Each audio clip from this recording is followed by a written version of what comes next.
Hi guys, I usually don't do this type of video, but today I thought it might be cool to do a review of my Red Wing boots. This is the Red Wing 875.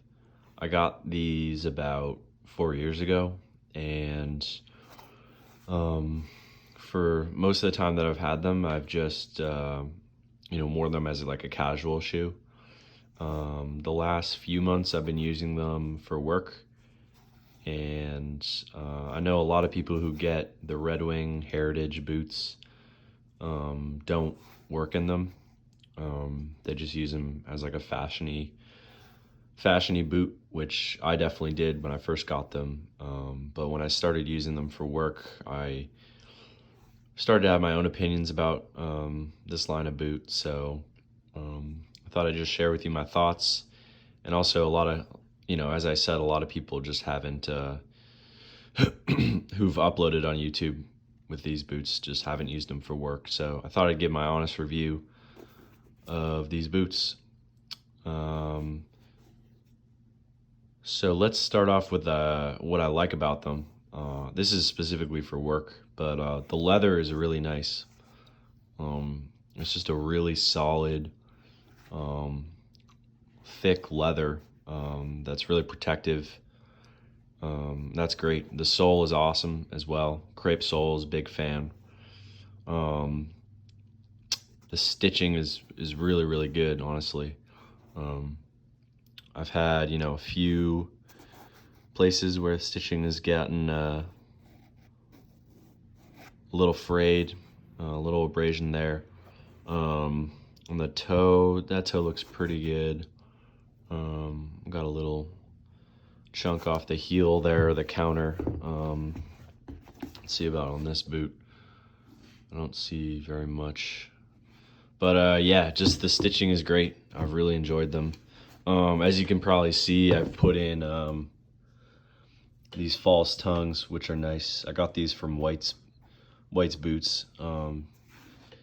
I bought them because I felt like it was a little too roomy um, where the top of my foot was. So those actually helped me snug down the boot a little more.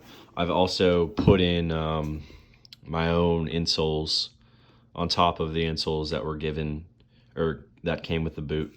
And I've put kind of a heel liner piece as well.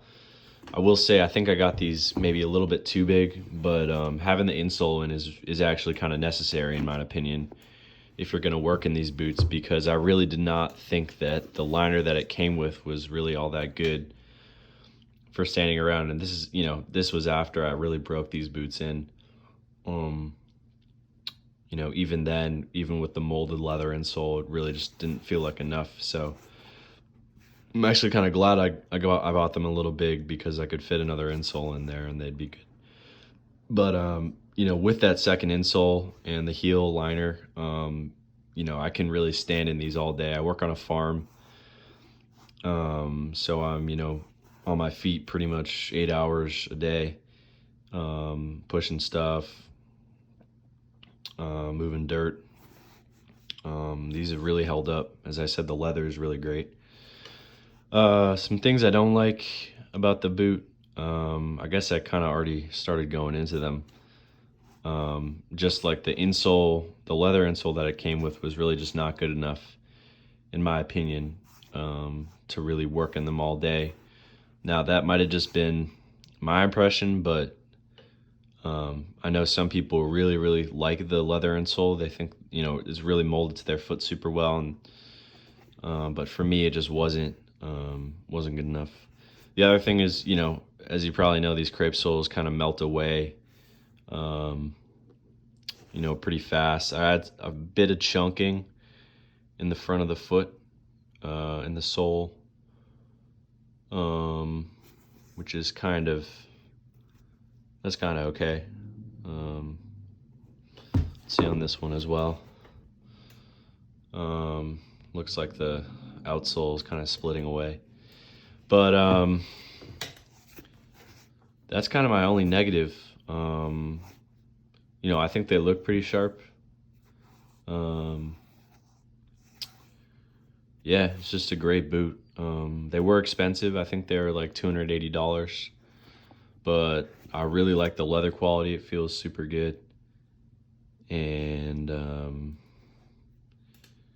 yeah, it's awesome. Oh, the other thing I should mention, like, this used to be like an orange color boot.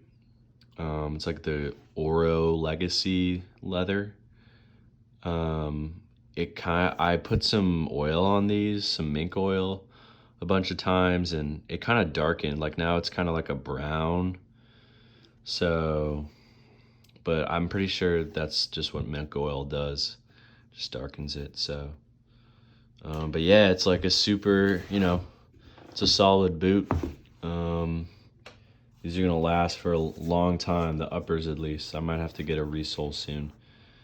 But honestly, like I'm still happy with these soles. So they still got some life in them.